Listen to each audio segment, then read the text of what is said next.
Everyone, welcome back to Manu teachers channel. So ఇవాళ ఇంకొక revised BEd concept తోటి మేము ముందుకు వచ్చేసాము. ఆల్రెడీ రివైజ్డ్ బీఎడ్కి సంబంధించి చాలా టాపిక్స్ అనేటివి వీడియోస్ అనేటివి చేస్తున్నాము. చూడలేదంటే కనుక ఈ వీడియో ఎండింగ్లో ప్లేలిస్ట్ అనేది కనిపిస్తుంది. అక్కడ నుంచి రివైజ్డ్ బీఎడ్ సిలబస్ మీరు చూసేయచ్చు. ఓకే, సో పోర్ట్ఫోలియో గురించి కూడా వీడియోస్ చేయడం జరిగింది, ఒకసారి విజిట్ చేసి చూడండి, లేదా వీడియో ఎండింగ్లో ఉన్న ప్లేలిస్ట్ నుంచి అయినా చూసేయచ్చు. కమింగ్ టు టుడేస్ క్లాస్, ఇవాళ క్లాస్లో మనం ఐటమ్ అనాలిసిస్ ఫర్ టీచర్స్ గురించి పూర్తిగా నేర్చుకుంటాము. అండ్ ఛానల్ని కొత్తగా విజిట్ చేసిన వాళ్ళు సబ్స్క్రైబ్ చేసేసుకోండి, మంచి మంచి వీడియోస్ అనేటివి కంటిన్యూస్గా వస్తూనే ఉంటాయి. Okay, so coming to the class, ఇక్కడ ఏమి ఇచ్చారు మనకి? Item analysis for teachers. Item analysis ఈ students knowledge estimating awareness of them by teachers. So students యొక్క నాలెడ్జ్ ఏంటి, వాళ్ళ అవేర్నెస్ ఏంటి అని తెలుసుకోవడానికి ఐటమ్ అనాలిసిస్ అనేది టీచర్స్కి ఉపయోగపడుతుంది. To identify easy difficult items, this process is used by teachers. So easy items ఏమున్నాయి, డిఫికల్ట్ ఐటమ్స్ ఏమున్నాయి, ఇవన్నిటిని కూడా తెలుసుకోవడానికి కూడా ఐటమ్ అనాలిసిస్ అనేది యూజ్ అవుతుంది. The following guide is helpful for the process. So ఒక గైడ్ అనేది ఇవ్వడం జరిగింది, అదేంటో చూద్దాం. ఓకే, ఫస్ట్ థింగ్ ఏంటంటే గ్యాదరింగ్ డాటా, దేని ద్వారా conducting evaluation for students. So స్టూడెంట్స్కి ఇవాల్యుయేషన్ చేసినప్పుడు డాటాని గ్యాదర్ చేయడం.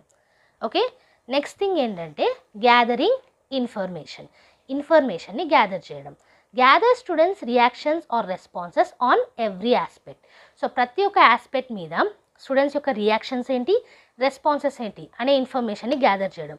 ఎందుకు అని అంటే పిల్లల యొక్క నాలెడ్జ్ని, అవేర్నెస్ని తెలుసుకోవడానికి ఇవన్నీ చేస్తాం కాబట్టి ఇవాల్యుయేషన్ కానివ్వండి, వాళ్ళు ఇచ్చే రెస్పాన్సెస్, రియాక్షన్స్ కానివ్వండి ఇంపార్టెంట్. ఓకే, దాంతోపాటుగా ఏం చూసాము, డిఫికల్టీ లెవెల్స్ని కూడా చూస్తుందనేసి చూసాం కదా. ఈజీయా డిఫికల్టా ఐటమ్స్ అనేది దేని ద్వారా తెలుస్తుంది టీచర్స్కి? ఐటమ్ అనాలిసిస్ ద్వారా. సో అందుకే ఇక్కడ మనకి థర్డ్ పాయింట్ ఏంటి, ఐటమ్ డిఫికల్టీ క్యాల్కులేషన్. దీనికి మనకు ఒక ఫార్ములా అనేది ఉంటుంది. ఆ ఫార్ములా ఏంటి? Number of correct responses of students divided by total number of students. So ఒక క్లాస్ రూమ్లో ఒక పరీక్ష నిర్వహించినప్పుడు ఎంతమంది స్టూడెంట్స్ కరెక్ట్ రెస్పాన్సెస్ ఇచ్చారు, అది number of correct responses of students. Okay, దాంతోపాటుగా మొత్తం ఎంతమంది స్టూడెంట్స్ ఉన్నారు అంటే టోటల్ నెంబర్ ఆఫ్ స్టూడెంట్స్ అనేది డివైడ్ చేయాల్సి ఉంటుంది.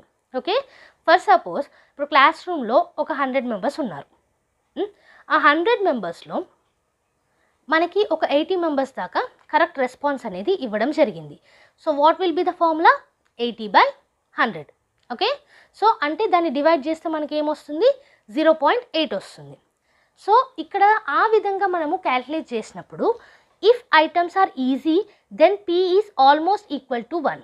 సో 80 మెంబర్స్ కరెక్ట్ ఆన్సర్ ఇచ్చారు కాబట్టి ఆ ఐటమ్ అనేది ఈజీ అన్నట్టు, అంటే ఆ క్వశ్చన్ అనేది ఈజీగా వచ్చిందన్నట్టు. ఎందుకు అని అంటే ఈజీగా వస్తే 1కి ఈక్వల్గా ఆన్సర్ వస్తుందన్నారు. మనకు వచ్చిన ఆన్సర్ ఏంటి? 0.8. ఓకే, అలాగే if items are difficult then P is almost equal to 0. ఒకవేళ క్వశ్చన్ అనేది డిఫికల్ట్గా వచ్చుంటే ఈ P వాల్యూ అనేది, ఐటమ్ డిఫికల్టీ వాల్యూ అనేది 0కి ఈక్వల్గా వస్తుంది, ఆల్మోస్ట్ ఈక్వల్గా. ఓకే, ఫర్ ఎగ్జాంపుల్ మీరు చూసుకున్నట్టయితే ఒక క్వశ్చన్కి 20 మెంబర్స్ కరెక్ట్గా ఇచ్చారు ఆన్సర్ అవుట్ ఆఫ్ 100. అంటే మనకి ఫార్ములాలో ఏం సబ్స్టిట్యూట్ చేస్తాము? 20/100. మనకి ఏం వస్తుంది ఆన్సర్? 0.2 వస్తుంది. సో 0.2 అనేది ఆల్మోస్ట్ ఈక్వల్ టు 0. అంటే ఆ పర్టిక్యులర్ క్వశ్చన్ అనేది డిఫికల్ట్గా ఉన్నట్టు. సో ఎంతమంది కరెక్ట్ రెస్పాన్సెస్ ఇచ్చారు అన్న దాని ప్రకారంగా మనకి ఐటమ్ డిఫికల్టీ క్యాల్కులేషన్ అనేది చేయొచ్చు. సో నెక్స్ట్ చూసుకున్నట్టయితే క్యాల్కులేట్ డిస్క్రిమినేషన్ ఇండెక్స్. దీన్ని క్యాపిటల్ D తోటి రిప్రజెంట్ చేస్తాము. ఫార్ములా చూసుకున్నట్టయితే percent of correct responses in upper group minus percent of correct responses in lower group. ఇక్కడ ఏంటంటే మనకి అప్పర్ గ్రూప్లో ఎంతమంది కరెక్ట్గా రెస్పాన్సెస్ ఇస్తున్నారు ఆ పర్సెంట్కి, మరియు లోవర్ గ్రూప్లో ఎంతమంది కరెక్ట్గా రెస్పాన్సెస్ ఇస్తున్నారు ఆ పర్సెంట్కి మధ్యలో డిఫరెన్స్ని డిస్క్రిమినేషన్ ఇండెక్స్ అని అంటాము. ఓకే, ఒకవేళ ఈ డిస్క్రిమినేషన్ ఇండెక్స్లో మనం సబ్స్ట్రాక్ట్ చేసినప్పుడు D వాల్యూ అనేది పాజిటివ్గా వస్తే positive D value represents good discrimination. So D value పాజిటివ్గా వస్తే గుడ్ డిస్క్రిమినేషన్ కిందకు వస్తుంది. Negative D values represent problematic items. నెగటివ్గా వస్తే D వాల్యూ అనేది ప్రాబ్లమెటిక్ ఐటమ్స్ కిందకు వస్తుంది. సో పాజిటివ్గా ఎప్పుడు వస్తుంది? అప్పర్ గ్రూప్ వాళ్ళు ఎక్కువగా ఉన్నప్పుడు, అంతేనా? అండ్ నెగిటివ్గా ఎప్పుడు వస్తుంది? D లోవర్ గ్రూప్ వాళ్ళు ఎక్కువగా ఉన్నప్పుడు. సో దీని ద్వారా కూడా మనకి గుడ్ డిస్క్రిమినేషనా, ప్రాబ్లమెటిక్ ఇష్యూస్ అనేది కూడా తెలుస్తుంది. నెక్స్ట్ చూసుకుంటే distractor analysis. Identify the distractors that make students to choose wrong answers. So తప్పుగా ఆన్సర్స్ తీసుకునేలాగా ఎలాంటి డిస్ట్రాక్టర్స్ వర్క్ అవుతున్నాయి అనేది చూద్దాం. బేసికల్గా డిస్ట్రాక్టర్స్ అంటే మీరు కరెక్ట్ ఆన్సర్ తీసుకొని ఇవ్వకుండా చేసే ఆప్షన్స్. సో అవి ఏవి ఎక్కువగా రాంగ్ ఆన్సర్ చూస్ చేసుకునేలా చేస్తున్నాయి అనేది మనం చూసుకోవాలి. Very minimum or maximum selected distractors must be removed. So చాలా మినిమంగా లేదా మ్యాక్సిమంగా తప్పుడు ఆన్సర్స్ని తీసుకున్న ఈ డిస్ట్రాక్టర్స్ ఏవైతే ఉంటాయో అవిటిని రిమూవ్ చేయాల్సి ఉంటుంది. ఓకే, ఈ డిస్ట్రాక్టర్స్ గురించి కూడా రివైజ్డ్ బీఎడ్లో మల్టిపుల్ చాయిస్ క్వశ్చన్స్లో డిస్కస్ చేయడం జరిగింది. సో అది చూస్తే మీకు ఇది ఈజీగా అర్థమవుతుంది. Analyze non clear items. So non clear items ఏమన్నా ఉంటే వాటిని అనలైజ్ చేయడం. సో ఇక్కడ చూడండి, identify non clear items and make changes. క్వశ్చన్స్లో ఏదైనా క్లియర్ ఐటమ్స్ అనేటివి లేకపోతే వాటిని ఐడెంటిఫై చేయడం అండ్ చేంజెస్ అనేటివి చేయడం. Correlation of total items. Correlation between individual items and total exam score. So exam score మొత్తంగా ఉంటుంది, అలాగే ఇండివిజువల్ ఐటమ్స్కి కూడా సపరేట్ స్కోర్ అనేది ఉంటుంది. వాటి మధ్యలో కోరిలేట్ చేయడం. Okay, making changes or removing items. So ఏమైనా ఐటమ్స్ని రిమూవ్ చేయాలా చేంజ్ చేయాలా అనేది కూడా చూసుకోవాలి. Remove or make required changes to problematic or to objectives that are not reach due to some issues. So certain learning objectives అనేటివి మనం decide అవుతాం. ఆ ఆబ్జెక్టివ్స్ని రీచ్ కాకుండా ఏమైనా ఇష్యూస్ ఉన్నాయా లేదా ప్రాబ్లమెటిక్ ఏరియాస్ ఏమన్నా ఉన్నాయా, వీటిని రిమూవ్ చేయాలి లేదా వాటికి కావాల్సిన చేంజెస్ అనేటివి చేయాలి. That is making changes or removing items.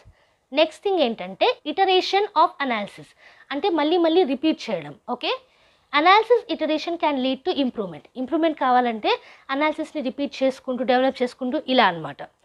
Next thing చూసుకున్నట్టయితే యూజింగ్ అండ్ అండర్స్టాండింగ్ రిజల్ట్స్. వచ్చిన రిజల్ట్స్ని యూజ్ చేయడం, అండర్స్టాండ్ చేసుకోవడం, అర్థం చేసుకోవడం. Understand the results through evaluation, aims reached, knowledge gained.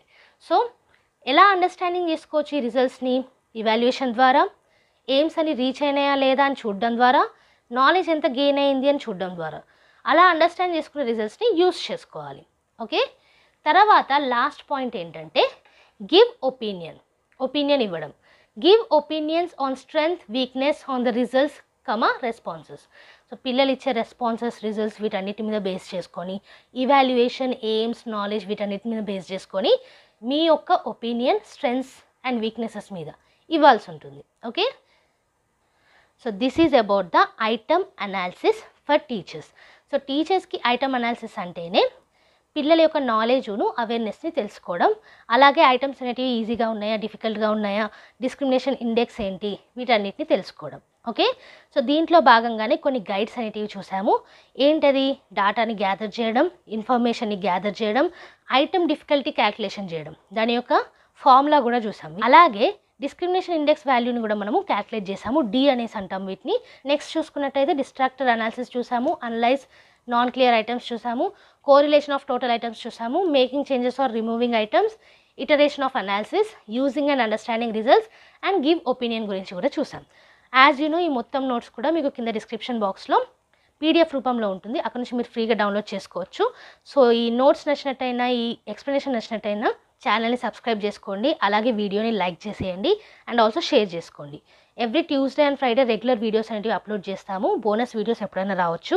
So A video కూడా మిస్ కాకుండా చూడాలంటే కనుక మీరు చేయాల్సిందల్లా సబ్స్క్రైబ్ చేసేసుకొని పక్కనే ఉన్న బెల్ ఐకాన్ని ప్రెస్ చేయడం. అండ్ నెక్స్ట్ వీడియోతోటి మళ్ళీ కలుద్దాం. అంతవరకు eat, sleep, learn and repeat. And thank you for watching. Bye bye.